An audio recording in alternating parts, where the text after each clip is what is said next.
Jadi ingatkan bila sekolah dah buka makin mudah, tapi rupanya banyak lagi perkara masih kompleks lagi. Sebenarnya dia emosi saja. Benda tu sebelum kalau semua naik pun perkara itu tetap berlangsung seperti biasa. Kita mesti look forward. Isu yuran ni memang selalu dibangkitkan lah. Sebab itulah peranan PIBG sangat penting untuk berkomunikasi dengan ibu bapa dan juga ke masyarakat.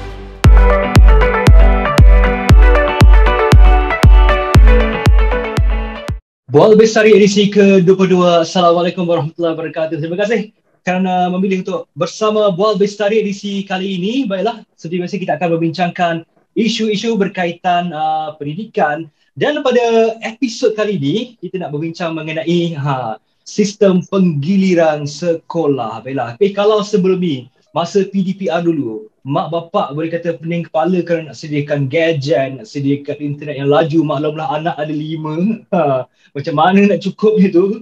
Okey, tapi bila dah sekolah dah buka ni, kita ingatkan dah okey lah kan, sekolah dah buka balik. Sekali macam masalah pula, ada cabaran-cabaran lain pula timbul. Antaranya keluhan-keluhan mengenai penggiliran sekolah, yuran bas sekolah, yuran transit dan macam-macam lagi. Jadi ingatkan bila sekolah dah buka makin mudah, tapi rupanya banyak lagi perkara macam masih kompleks lagi. Jadi macam mana tu, betul ke sistem penggiliran sekolah ni anak selamat tapi mak bapak serabut kepalanya? Okey, baiklah. Untuk membincangkan mengenai isu ni, kita bersama dengan Timbalan Presiden Kesatuan Perkhidmatan Perguruan Kebangsaan Malaysia NDTP, Encik Fauzi Singon, dan Focal Person Kumpulan Penggerak Pelibatan Ibu Bapa, Komuniti dan Swasta Negeri Selangor, yang juga merupakan YDP Persatuan Ibu Bapa dan Guru PIBG Sekolah Menengah Kebangsaan Rawang, Encik Saufi Syafiee. Assalamualaikum Encik Fauzi. Assalamualaikum Encik Saufi. Waalaikumsalam warahmatullahi. Cik Adi, kita bertemu lagi ya. Alhamdulillah. Baik, saya mulakan dulu dengan Encik Fauzi. Baik, Encik Fauzi. Yalah, ketika sesi persekolahan dibuka pada 3 Oktober, kira tak banyak masalah dihadapi oleh pihak mak bapak dan juga pihak sekolah. Tapi apabila pembukaan sekolah yang bermula 1 November lalu, pelbagai isu timbul semacam tadilah penggiliran kelas, yuran bas sekolah, yuran transit dan yuran pengajaran dan pembelajaran di rumah PDPR. Jadi bagaimana Encik Fauzi melihat masalah ni? Macam mana masalah ni boleh timbul, Encik Fauzi? Terima kasih Cik Adi. Assalamualaikum warahmatullahi wabarakatuh. Baik, jadi Cik Sophie. Jadi alhamdulillah, sebenarnya jadi isu ni timbul apabila penjaga melihat sebenarnya dia emosi saja. Benda tu sebelum ni kalau semua naik pun perkara itu tetap berlangsung seperti biasa. Kita mesti look forward, iaitu masa persekolahan kita, cuti penggal akan bermula pada 11 bulan 12. Saya kira lebih kurang 1 bulan lebih ya. Tak lama pun. 1 bulan 2 minggu saja untuk tahun 2021. Bila isu ni kita lihat seolah-olah dia menekan untuk sebulan lebih saja, kita kena buat pertimbangan antara keselamatan dan kesihatan serta isu-isu yang ditimbulkan tadi. Jadi bagi kami di NUTP, kami merasakan bahawa apa yang terbaik untuk murid dan untuk sekolah itulah yang telah diambil oleh pihak kementerian, dan penasihat-penasihat dah tentunya daripada KKM, daripada MKN berempah pula memikirkan bagaimana nak buka sekolah. Bukan semudah-mudah menteri boleh kata open, buka. Tak. Dia berkali-kali mesyuarat, melihat risiko dan sebagainya. Jadi proses dia panjang. Proses dia panjang. Jadi keutamaan itu terletak pada keselamatan murid. Selain itu, Cik Adi timbulkan isu yuran, isu transit dan kos sebagainya. Sebenarnya kalau kita lihat perkara ni, masing-masing pihak ada komitmen masing-masing. Contoh, saya bagi contoh, kalau bas sekolah dah 2 tahun, setahun lebih kan, mereka tak bergerak. Kos overhead dia yang tinggi, nak bayar. Mungkin kalau bas baru nak kena bayar bas, bukannya murah. Mungkin driver bas, kalau satu company yang ada 2-3 biji bas, mungkin pekerja lagi nak bayar gaji pekerja. Jadi ini semua melibatkan kos. Selama ini operator bas dia membayar semua itu melalui kutipan tambang. Tetapi apabila perkara ini berlaku, ibu bapa rasa seolah-olah kenapa aku pergi sekolah 2 minggu kena bayar sebulan, sebab kita sistem charter. Bila kita charter, satu kapal terbang kita naik seorang pun kita bayar satu kapal terbang juga, satu bas kita naik seorang pun kita bayar satu. Jadi kos ini terpaksa ditanggung oleh pihak pembekal perkhidmatan. Yuran transit pula, contohnya kita sebagai penjaga, kita dah bersedia untuk meletakkan anak-anak kita yang di bawah umur 6 tahun ini ke pusat transit. Tujuan dia untuk keselamatan dan pembelajaran. Kan? Kita ada pilihan nak letak di rumah orang, pengasuh. Tetapi mengapa kita letak di transit? Sebab di situ kita tahu bahawa kos dia lebih rendah, lebih selamat, dan anak-anak dapat membuat perkembangan diri, perkembangan emosi dengan lebih baik, dengan berinteraksi dengan rakan-rakan, dapat membiasakan. Saya kira adalah wajar bagi kita sebagai penjaga, ibu bapa melihat perkara ini dan tidaklah menggembar-gemburkan isu yang kita rasa benda ni kita boleh selesaikan pun. Dalam keadaan biasa benda ni taklah berlaku. Okey, jadi. Maksudnya sebenarnya perlu memahami lah situasi sebenar, kenapa perlu dilakukan tu, kenapa yuran diperlukan. Sebab kalau tak faham tu boleh salah faham ni sebenarnya. Ya, betul. Baik, saya nak tanya Encik Saufi pula. Encik Saufi, mengenai sistem penggiliran ni. Jadi Encik Saufi sebagai wakil PIBG ada tak menerima sebarang keluhan ataupun aduan daripada mak bapak mengenai sistem penggiliran ni? Okay, Assalamualaikum warahmatullahi wabarakatuh. Dan salam sejahtera. Terima kasih Cik Adi selaku moderator dan sahabat saya Cik Fauzi Singgun selaku Timbalan NDTP Kebangsaan. Alhamdulillah akhirnya sekolah dibuka.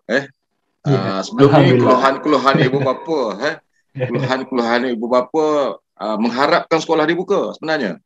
Mereka mengharapkan sekolah dibuka dan anak-anak boleh meneruskan pembelajaran secara bersemuka dengan cikgu. Sebab inilah konsep pembelajaran pun. Konsep pembelajaran seharusnya kita berhadapan dengan guru supaya proses tu dapat berjalan dengan baik. Dan apabila sistem sekolahan dibuka, saya ada beberapa keluhan lah.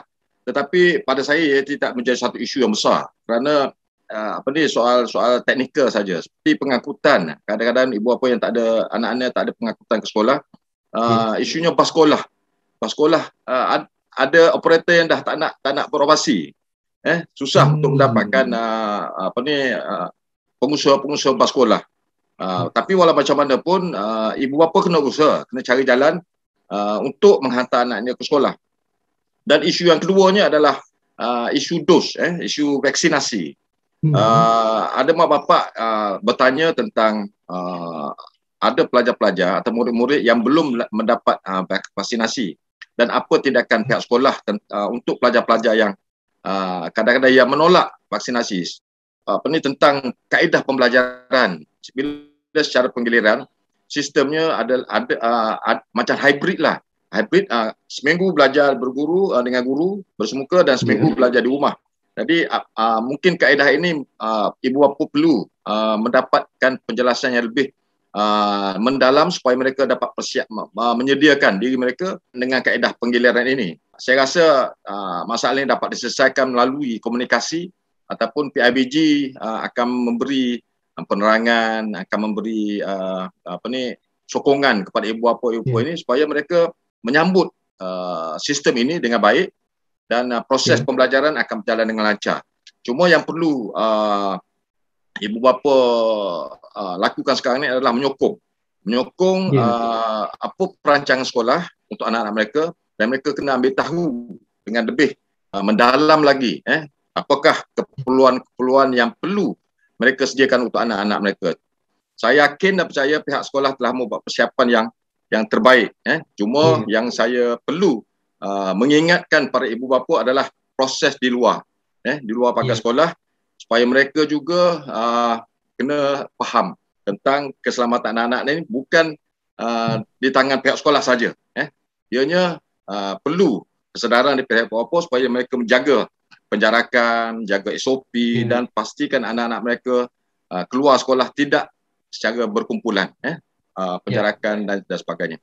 Cik Safi, biasanya bila diberi penerangan kepada mak bapak ni, adakah mereka terima rata-ratanya ataupun saya ikhlas saya cakap sekarang lah, pada masa sekarang ni memang susah, memang susah.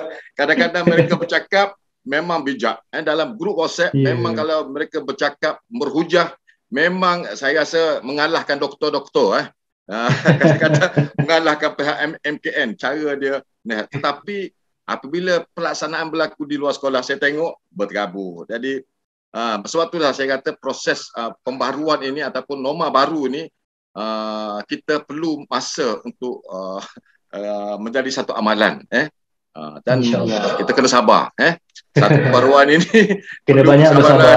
Kena sabar. Cik Fauzi, masih mengenai sistem penggiliran ni. Jadi adakah Cik Fauzi merasakan yang sistem ni sistem yang sesuai dan terbaik buat masa ni? Okey, jadi seperti yang saya maklumkan tadi. Maknanya Kementerian nak buat dasar bukan semudah yang kita rasakan cakap di mulut saja. Buat perancangan, berunding, mendapatkan khidmat pakar, okey. Mungkin bukan seminggu, mungkin makan masa sebulan sebelum tu dia dah gerakkan di peringkat sekolah, ambil data dan sebagainya. Selain daripada itu, tujuan 50% ni kita kena faham bahawa kita ada dua grup. Jika satu grup itu berisiko, kita masih boleh gerakkan satu grup lagi. Grup A, grup B.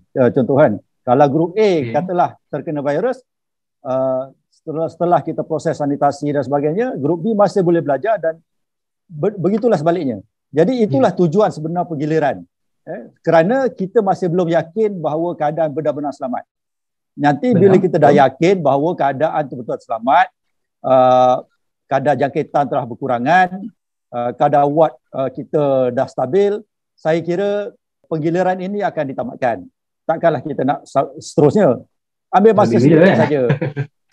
Seperti YBM, Menteri Pendidikan sendiri dah sekarang ni ke arah menggerakkan tingkatan 5. Kelas-kelas peperiksaan pergi 100%. Penilaian pun saya yakin cikgu-cikgu sekarang dah tak sabar. Macam mana nak nilai budak sekarang? Cikgu dah tertekan lah. Saya sendiri di sekolah kan, kita okey, sekarang ni tingkatan 3 dah nak isi borang untuk melanjutkan ke college vocational. Masing-masing tak tahu markah mana nak diambil. Tapi oleh kerana sistem pendidikan sekarang ada pentaksiran bilik darjah, jadi markah itu sentiasa dinilai. Tapi malangnya ada murid-murid yang waktu pandemik ini, yang waktu PDPR ini langsung tidak menyertai kelas. Jadi cikgu tak boleh nak nilai. Nak bagi markah macam mana? Jadi pada akhir tahun ini mungkin kebanyakan sekolah akan membuat peperiksaan akhir tahun, saya yakin. Jadi ini semua pembaruan-pembaruan yang Kementerian Pendidikan buat sesuai dengan masa. Kita kena bergerak sesuai dengan masa. Itu Cik Adi. Terima kasih. Jadi Cik Fauzi, sebenarnya kalau isu penggiliran ni ada dua masalah yang selalu kita dengar. Satu masalahnya apabila ada yang kata, alah, anak saya cuma bersemuka kat sekolah dalam sebulan 2 minggu je, tapi kena bayar yuran full. Itu satu lagi pula bila ada yang mungkin ada ramai anak di sekolah yang sama, tapi anak-anak tu tak berada dalam satu kumpulan yang sama, grup yang sama. Jadi ada yang kena rumah, ada yang kena sekolah. Jadi susah dia nak arrange kenderaan dan sebagainya. Jadi macam mana nak address masalah ni? Terima kasih Cik Adi. Jadi soalan ni sebenarnya dia akan balik pada Cik Sophie lah sebagai selaku PIBG kan. Sebab sebenarnya kita kena faham bahawa di Kementerian Pendidikan Malaysia tidak ada yuran sekolah secara percuma. Apa yang ada ialah PIBG, yuran kecemerlangan, sumbangan PIBG dan kecemerlangan. Itu saja yang berbeza-beza mengikut sekolah dan masyarakat lah. Jadi sebenarnya macam PIBG sendiri, kita ada mesyuarat agung PIBG. Persetujuan bersama. Masalahnya adakah penjaga yang menimbulkan isu ni datang dalam mesyuarat? Itu masalah dia. Bila mesyuarat agung PIBG ramai tak adil. Lepas tu bila ada isu, dia keluar kepada media sosial dan sebagainya. Ini tak adil bagi pihak PIBG sendiri, saya yakin. Kerana ini semua adalah pilihan dan cadangan ibu bapa sendiri. Jadi Cik Safi ada nak komen mengenai gelar itu? Okey. Memang isu yuran ni memang selalu dibangkitkan lah apabila tidak ada persekolahan dan sebagainya. Tapi ini adalah sumbangan. Setiap sekolah mempunyai cara tersendiri untuk mendapatkan sumbangan-sumbangan daripada ibu bapa. Terutamanya dalam program kecemerlangan sebagaimana yang Tuan Fauzi beritahu, program co-curriculum, program ICT dan sebagainya, program STEM. Walaupun dalam PDPR, program-program ini tetap berjalan. Sekolah tetap merancang untuk program kecemerlangan untuk anak-anak. Begitu juga dengan co-curriculum, kita adakan program secara online, secara virtual dan sebagainya lah. Jadi apabila sekolah melaksanakan program-program ini, tentunya ia membabitkan perbelanjaan. Dan di sinilah kita dapat melihat kreativiti daripada PIBG bagaimana nak mendapatkan sumbangan. Tetapi selain daripada ibu bapa, PIBG juga kena mendapatkan sumber-sumber lain, bagi menampung keperluan sekolah, terutamanya dengan komuniti, sektor swasta dan juga korporat. Ini adalah untuk kelangsungan proses pembelajaran anak-anak di sekolah. Jadi kalau 100% kita mengharapkan sumbangan daripada PIBG pada ibu bapa, mungkin ada masalah sikitlah. Dan alhamdulillah lah kalau semua pihak faham, semua pihak dapat maklumat-maklumat yang tepat tentang pembelajaran PDPR ini. Pada saya di SMK Rawang, alhamdulillah ibu bapa membantu menyumbang, dan begitu juga kita mendapat kerjasama daripada pihak swasta dan juga pihak komuniti yang menyumbang, sama ada di bentuk kewangan ataupun dalam bentuk barangan ataupun penajaan untuk siaran. Alhamdulillah. Ya, mengenai isu ni pula, mengenai isu yang anak ramai tapi dalam grup-grup berbeza. Seorang grup A, seorang grup B. Itu macam mana pula? Bolehkah ditukarkan jadi grup yang sama demi kemudahan? Baik, jadi sebenarnya isu tu pun tak timbul juga kerana apa? Pihak sekolah dah tentunya memberi ruang dan peluang untuk ibu bapa berunding. Kan? Bila menyusun, guru kelas akan susun mengikut murid masing-masing. Kan? Dan dia tak kenal pasti pun nak cek ni abang siapa, adik kat mana. Takkanlah cikgu nak buat kerja tu pula. Kan? Tapi ibu bapa sebagai penjaga, dia tahu dah penggiliran akan berlaku dia dalam grup masing-masing. Setiap kelas ada grup dia. Dan bila dia nampak penyusunan itu bagi setiap anak, dia request boleh mohon kepada ibu bapa supaya anak dia ditempatkan di mana. Itu kuasa perundingan. Tidak ada satu kata rigid mesti masuk kelas, tak boleh tukar dah. Yang penting semua kelas dapat dipecah kepada 2 kumpulan untuk keselamatan, dan perundingan boleh dibuat ikut kesesuaian dan kepentingan masing-masing, tetapi bukan masalah peribadi yang diletakkan di depan. Itu je. Ada jadi. Okay. Macam saya ada sedikit nak beritahu lah, adalah di kalangan ibu bapa yang punya anak ramai lah, di sebuah sekolah katalah 2-3 orang, dan mereka terpaksa kena berpecah, pulang A, pulang B dan sebagainya. Saya dah berjumpa dengan ibu bapa ini dan saya dah bagi penerangan dah tentang bagaimana proses ini berlaku, dan mereka juga menerima dengan baik sebab sebelum ini mereka berada di rumah, mereka tak pergi sekolah, dan apabila mereka mengharapkan sekolah dibuka, dan apabila ianya berlaku, jadi bila katalah minggu ni giliran anak A, minggu depan anak B, pada mereka tak ada masalah. Sebab sebelum ni pun kalau mereka mengharapkan dua-dua pergi sekolah, tapi oleh kerana sistem penggiliran ini untuk keselamatan, jadi mereka menerima baik dengan cadangan ini, walaupun mereka terpaksa mengikut giliran untuk ke sekolah. Saya rasa isu ni tidak berbangkit banyak lah, tidak berbangkit yang menjadi satu isu yang besar. Ya, insyaAllah. Baik, Cik Fauzi, mengenai, yelah kita tahu sistem pilihan ini ada seminggu di sekolah, seminggu di rumah. Jadi bila budak-budak ataupun yang gilirannya di rumah tu kan, macam mana nak pastikan dia, kalau dia tak faham pembelajaran, ataupun macam mana nak pastikan dia betul-betul belajar kat rumah tu bila seminggu di rumah, tak ke sekolah? Baik, jadi perkara ini pun menjadi polemik juga. Di NUTP kita sentiasa melihat perkara ini di dua pihak lah, di pihak guru dan pihak penjaga. Kan? Di pihak guru kata dia terbeban kerana apa? Gajar kelas live lagi, ngajar kelas yang PDPR online lagi. Jadi dia ada dua. Sebenarnya bagi saya pengurusan itu penting. Okay? Yang di rumah dia telah ditugaskan memberi tugasan. Tapi masalah sekarang cikgu buat kelas, murid tak ada dalam kelas. Itu masalah utama kita. Bukan masalah cikgu tak duduk. Cikgu duduk depan laptop, depan medium dia, tetapi murid tidak menyertai. Itu lebih utama yang ibu bapa perlu bawa murid dia, pastikan jadual anak dia, tengok pembelajaran anak dia macam mana perkembangan. Cuma perancangan bagi guru dia dah tentulah ada perancangan dia macam mana murid dia dapat melaksanakan proses tu.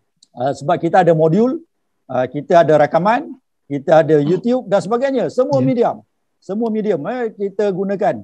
Jadi tak ada isu langsung yang kata dia tak boleh dibimbing, tak belajar sendiri. Cuma sekarang, adakah murid melaksanakan perkara-perkara itu? Itu satu persoalan. Terima kasih. Baik, Encik Safi. Ada setengah mak bapak pula yang macam gini, alah sekolah ada tinggal berapa hari je sesi persekolahan ni kan. Baik tak payah hantar anak kat sekolah. Ada juga yang macam ni. Ada tak Encik Safi menghadapi situasi macam ni? Ada. Saya ada berjumpa lah dengan mak bapak yang nak berjumpa dengan saya, nak minta nasihat tentang mereka tak nak hantar anak ke sekolah. Ada beberapa sebab lah mereka tak nak hantar ke sekolah. Yang pertamanya sebab vaksinasi. Mereka vaksinasi, anak mereka belum dapat vaksin dan mereka tak yakin yang keselamatan anak mereka. Yang kedua, ada masalah transportasi, pengangkutan. Mereka berjumpa dengan saya tentang masalah kawasan. Ada setengah-setengah kawasan di Rawang ni, ada tempat tu kadang-kadang bila tak ramai, pelajar dia tak ramai yang bersekolah di SMK Rawang, maknanya tak ada transport. Jadi mereka menghadapi masalah untuk menghantar anak ke sekolah.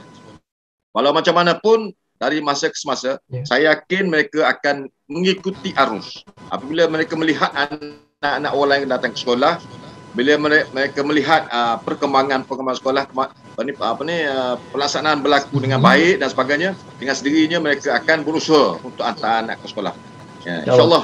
Tapi pada saya, perkembangan sekolah sekarang ni 85% memang pelajar-pelajar datang ke sekolah dan mak bapak menyokong sistem ini, dan ada segelintir je lah yang tak hantar ke sekolah atas alasan-alasan yang kadang-kadang pada saya sangat lemah lah.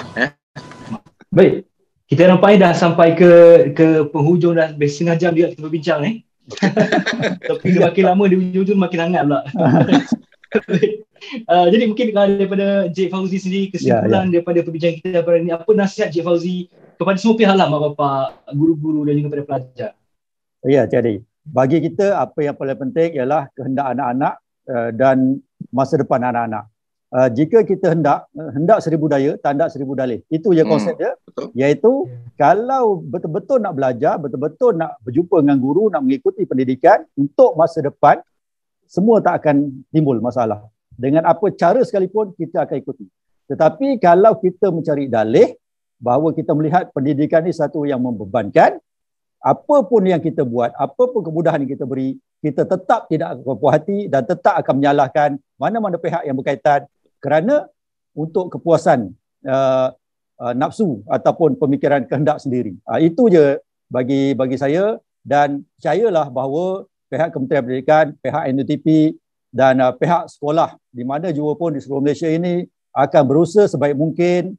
Sebagai cikgu, saya sebagai cikgu, tidak ada cikgu yang hendak murid dia tak lulus. Semua cikgu kalau boleh nak murid dia 100% satu sekolah tu yang ambil SPM semua straight A. Itu kehendak. Tetapi murid yang sekolah itu pelbagai latar belakang, pelbagai budaya. Saya bagi contoh jadi, bila kita masuk masjid, kita lihat mengapa orang buat tahiyatul masjid, orang surat qabliyah badiah. Kenapa? Suasana. Kan kalau kat rumah pun kadang dia tak buat pun, terus sembahyang. Kalau zuhur sembahyang zuhur straight je. Tak ada sembahyang sunat tu pun. Tapi bila masuk di suasana, dia rasa terpanggil untuk menyertai suasana itu. Jadi suasana pembelajaran di rumah sangat penting. Kalau di rumah anak PDPR, mak ayah buka TV, macam mana suasana itu nak diwujudkan? Kalau sama-sama menyertai, insya-Allah kan perkara ini tidak ada konflik dan emosi anak-anak pun stabil untuk mengikuti program pendidikan di rumah. Itu, terima kasih. Encik Shafiq pula. Okey, saya ingin memberi sedikit nasihat kepada PIBG lah, terutamanya kepada PIBG yang tidak berfungsi. Apabila berlaku PKP, kedai mamak tutup, PIBG pun tutup. Ini berlaku. Jadi saya ingin memberi nasihatlah kepada PIBG, kerana semasa pandemik ini, semasa sekolah menghadapi masalah, tutup sekolah dan sebagainya, dan ibu bapa tengah pening kepala untuk menguruskan anak-anak, peranan PIBG sangat penting. Peranan PIBG menjadi pengantara di antara sekolah dengan ibu bapa dengan komuniti, perlu memperbagaikan kaedah untuk berkomunikasi dengan ibu bapa dan juga ke masyarakat. Untuk makluman jugalah, budak tingkatan 5 tahun ini adalah pelajar-pelajar yang sangat-sangat tidak bernasib baik. Kerana pada mereka, masa mereka di Form 4, tingkatan 4 tahun lepas pun mereka tidak menghadapi pembelajaran dengan cara yang betul. Dan proses pembelajaran mereka pun terganggu dengan PKP. Begitu juga dengan pada tahun ini, lagi teruk. Penutupan sekolah terlalu lama. Inilah yang menjadikan peranan PIBG dan juga pihak sekolah, komunikasi pihak sekolah dengan sangat penting.